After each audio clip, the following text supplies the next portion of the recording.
Hey everyone, I'm not only a video game player, I'm also an idiot. And this idiot loves to go to the movies. The smell of overpriced popcorn, slightly cleaned seats, and the sticky floors with an unknown substance. The only problem right now is that there's no movies that appeal to me in the time of February 2020. If only there was a movie that had a wildly recognizable franchise and James Marsden.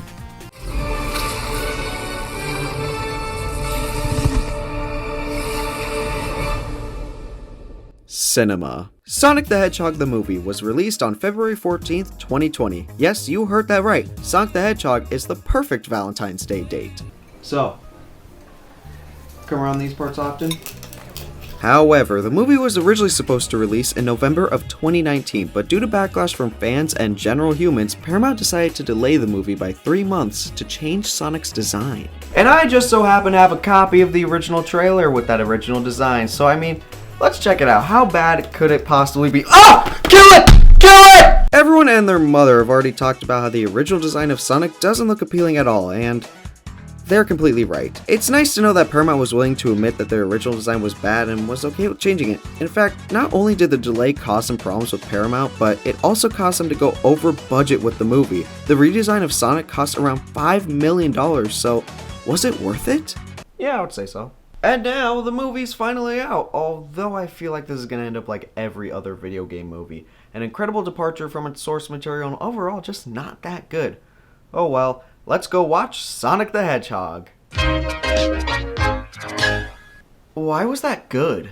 Sonic the Hedgehog the movie is actually a really good movie. It's baffling that I'm even saying that. I thought all video game movies were supposed to be garbage renditions of their source material, but no.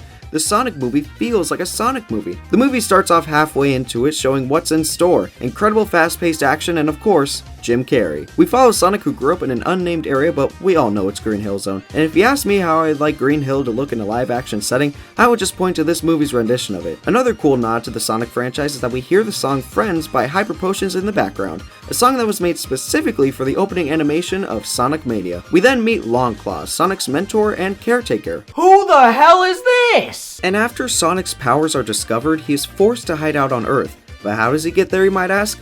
A ring. Oh, and also Longclaw dies. What the hell is this? After this, we meet Sonic's soon-to-be best friend, Tom Wachowski. Not Wazowski, Wachowski. He's a police officer in the small town of Green Hills.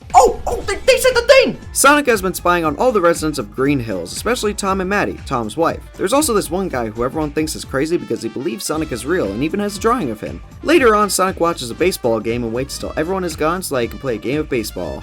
All by himself. Sonic realizes he is incredibly lonely, so he does the only rational thing he can think of, accidentally causing the entire Pacific Northwest to lose power. This gets the attention of the US military, who enlists the help of Dr. Robotnik, who is now obsessed with finding what caused this outage. Meanwhile, Tom and Maddie are planning on moving to San Francisco soon because Tom just got accepted to be an officer there. Maddie goes down with her sister Rachel to look at houses. Back in Green Hills, Tom hears a noise in his garage, which turns out to be the Blue Blur himself trying to escape from Robotnik. Tom, in a state of fear, shoots Sonic with a tranquilizer, which causes Sonic to drop his rings in San Francisco through a ring portal. Would you believe me if I told you that was the hardest scene to explain? And this sets up the main conflict of the movie. Robotnik is after Sonic and has deemed him a threat, which in reality, Robotnik is the threat. We watch as Sonic and Tom journey towards San Francisco to retrieve Sonic's ring so that he can get off of Earth. But before we get there, we have to stop at a bar so that Sonic and Tom can bond. This scene is actually a lot of fun because it shows Sonic learning about Earth and what life is like here. And at the end, Sonic accidentally starts a bar fight where we have one of, if not the coolest scene in the entire movie. Sonic slows everything down and we have our bullet time scene. And this is everything I wanted from a Sonic movie. Hey, I wonder what's happening with the Robotnik.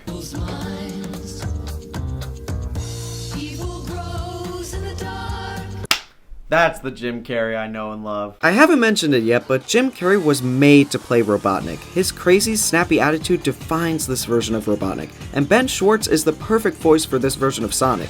I know that a lot of fans were upset that Sonic wasn't being played by Roger Craig Smith, the man who has played Sonic for the past few years, but honestly, this version of Sonic comes across as younger than the Sonic we see in the games, which makes Ben Schwartz perfect for this Sonic. Back to the movie now. Sonic and Tom are back on the road towards San Francisco when Tom tells Sonic that he'll be moving to San Francisco once all this is over, and for some reason, Sonic gets mad. This part of the story just makes no sense to me. Like, why is Sonic getting angry over Tom leaving Green Hills? It's not like Sonic can only be in Green Hills. He can be anywhere. We've already seen it. He went to a bar. Why is he getting angry at him? Sonic has barely even any connection to Green Hills except for the name being that's from his franchise, but his franchise isn't even in that name. Why is he getting so angry? Anyway, Sonic and Tom arrive in San Francisco. See, he can't be anywhere. Why is he getting mad? After enlisting the help of Maddie, the three of them head to the Transamerica Pyramid to retrieve Sonic's rings, but Robotnik is here sporting a new Eggman-style suit. We're greeted to another bullet time scene where we see that Robotnik has used one of the quills from Sonic as a way to travel as fast as him.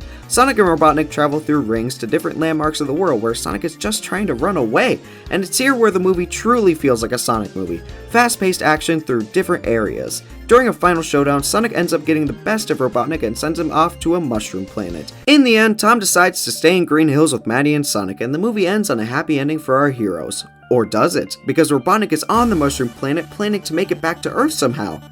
Oh yeah, and Tails is in the after credits too. And that was the Sonic the Hedgehog the movie, and honestly, it was really good. Now, you could probably sub in any character from any franchise and still would be the same movie, but I don't care. I still had a lot of fun watching it, and the fast-paced action and storytelling just made it even better. And that pacing, wow was it good, up until the third act where things felt a bit slower than usual, but still pretty good. And the CGI?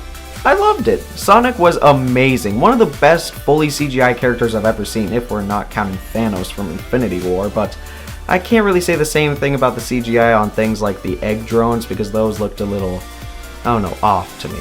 But this was still an incredible, if not the best video game movie adaptation I've ever seen. I love how the director, Jeff Fowler, felt that a younger Sonic would work better here because we wanted to see him grow into the Sonic we know and love in the modern games. Plus, I love seeing his relationship with Tom throughout the movie grow, and we started seeing Tom care more and more about Sonic, and I just thought that was really wholesome. Overall, this was a great start to what will hopefully become more Sonic movies and Sonic spin-offs. I really did enjoy it, and we're already guaranteed a sequel with Tails and a more accurate looking Robotnik, and this wasn't only a great movie for Sonic fans, but video game fans as a whole, as it's actually given me faith for video game movies in the future. But now all we gotta do is wait for the sequel to come out. Any day now. Guys, the Sonic 2 movie's out!